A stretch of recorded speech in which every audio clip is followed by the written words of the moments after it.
박근혜 대통령의 어제 국무회의 발언은 국민 대통합 대통령이 되겠다는 목표를 스스로 무너뜨리고 분열의 대한민국을 조장하는 그야말로 위험천만한 발언이었습니다.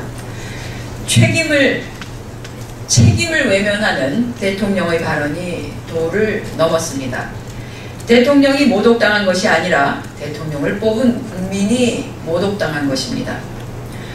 군자는 잘못이 있으면 먼저 자신을 돌아보지만 소인들은 매사를 남의 탓으로 돌린다는 논어의 구절을 돌려드리고 싶습니다. 한마디로 세월호는 끝났다는 선전포고였으며 모든 책임을 국회 탓으로 돌리고 유가족과 국민을 분열시키는 발언을 박근혜 대통령께서 하셨습니다. 이러한 박근혜 대통령의 발언에서는 짐이 곧 국가라는 절대왕정의 군주를 보는 것 같은 느낌을 받았습니다.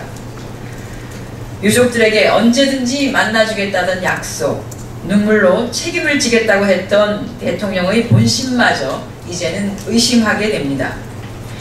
모든 책임을 다른 곳으로 돌리는 대통령의 태도는 세월호 유가족들과 그리고 국민들에게 돌이킬 수 없는 절망만을 안겨주고 있습니다. 또한 삼권 분립과 입법권의 영역을 보장해야 한다고 그렇게 강조하셨으면서도 어쩌면 이렇게 입법권을 침해하고 또는 유린하는 발언을 하는지 경악스럽습니다. 새누리당 지도부를 불러서 사실상 여당 단독 국회를 지시하며 노골적인 지침을 내리는가 하면 국회의장은 그 이후에 즉각적으로 의사 일정을 직권 결정하기까지 했습니다.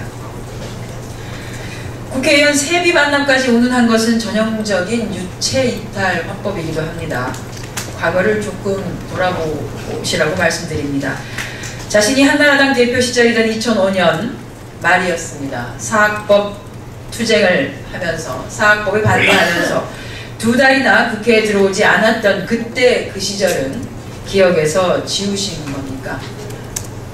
박근혜 대통령께서 지금 해야 할 일은 국회를 비난하고 국민을 분열시키는 이러한 태도를 보여주시는 것이 아니라 언제든지 만나주겠다고 했던 세월호 유가족들을 만나서 진상규명 의지를 확인시켜 주어 그들을 안심시키는 한편 성역 없는 수사와 조사를 위한 특별법의 제정 요청을 국회에 하는 것입니다.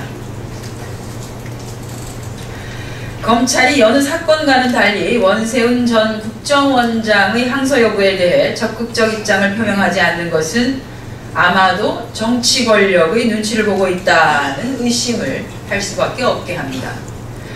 선거 기간이었습니다. 선거 기간 동안 A와 B가 오차 범위 내에서 경쟁을 하고 있었는데 국가기관이 나서서 A는 나쁘다 그리고 B는 좋다 라는 글을 SNS상에서 무차별적으로 유포했습니다. 이것이 정치 개입은 했지만 선거 개입은 아니라고 한 1심의 판결 내용입니다. 이 사건에 대해서 검찰은 이례적으로 공소심의위원회를 열어서 정권과 국민 사이에서 눈치 보기를 하면서 항소에 대한 부담을 최소화하려는 행보를 보이고 있습니다. 검찰이 이와 같은 정치 권력의 신여라는 오명을 벗어나서 실추된 명예를 회복하고 국민적인 신뢰를 얻기 위한 길은 즉각적인 항소 그리고 철저한 수사를 통한 단죄의 의지를 보이는 것입니다. 국가기관이라는 공공이 범죄를 저질렀을 경우에는 단호한 처벌이 뒤따라야지만이 국가는 국가로서의 기능을 회복할 수 있고 또한 국민은 그러한 국가에 신뢰를 보낼 수 있을 것입니다. 검찰은 민주주의와 헌정 질서를 훼손한 원세훈 전 국정원장에 대해 즉각 항소하고 검찰의 명예를 걸고 승소할 수 있는 최선의 노력을 다할 것을 촉구합니다. 어제 새누리당의 김무성 대표가 정부가 추진 중인 사내유보금 과세에 대해서 반대 입장을 분명히 하면서 기업 활동에 대한 규제 완화를 오히려 강조했습니다. 이는 새누리당이 정부 안도 무시하고 재벌 증세에 대해서는 반대한다는 입장을 보여준 것이기도 합니다. 그렇다면 새누리당에게 묻겠습니다. 정부가 담배세와 주민세 인상안 그리고 자동차세 인상안 등을 잇따라 내놓으면서 중산층과 서민들의 세부담이 급증하고 있는데 이에 대해서는 어떤 입장을 가지고 있는 것입니까? 최경환 기획재정부 장관이 담배세 인상, 주민세 인상 등에 대해 증세 정책이 아니라는 해괴한 변명을 내놓고 있는데 이에 대해서도 동의하는지 묻고 싶습니다.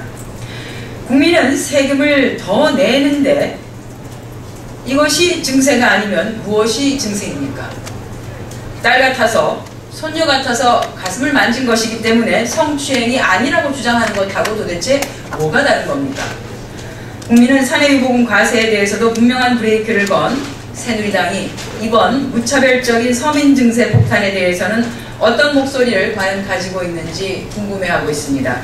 어제 박근혜 대통령과의 면담에서도 왜 이러한 서민 증세 문제에 대해서는 벙어리 냉가슴처럼 단 한마디도 못하고 돌아왔는지 자성해야 할 것입니다. 새누리당의 책임있는 답변 촉구합니다. 네, KB금융그룹의 이명록 회장 중징계 사태로 인한 논란이 그야말로 점입가경을 보여주고 있습니다. 직원들의 대변인격인 노동조합이 직접 나서서 우리 사주의 동의를 얻어 임시주주총회를 열어 임 회장의 해임에 직접 나서겠다는 입장을 보여주고 있습니다. KB금융그룹 사태가 이 지경까지 오게 된 것은 관치금융을 통한 외부 낙하산 인사가 계속되어 왔기 때문입니다. 이른바 지속적으로 방치된 관피아가 그 원인이라는 것입니다. 내부 구성원의 반발과 우려에도 불구하고 이명록 회장을 낙하산으로 떨어뜨린 금융당국이 이번 KB금융그룹 사태의 원인 제공자라는 말씀입니다. 정부는 금융의 공익성이라는 명분으로 검증되지 않은 인사들에 대한 노골적인 관치금융, 낙하산 적폐를 중단해야 합니다. KB금융그룹 이사회도 KB금융을 살리기 위한 지배구조의 개선, 그리고 낙하산 인사 근절 등 최선의 대안들을 모색해야 할 것입니다. 네, 이상 오전 현안 브리핑 마치겠습니다.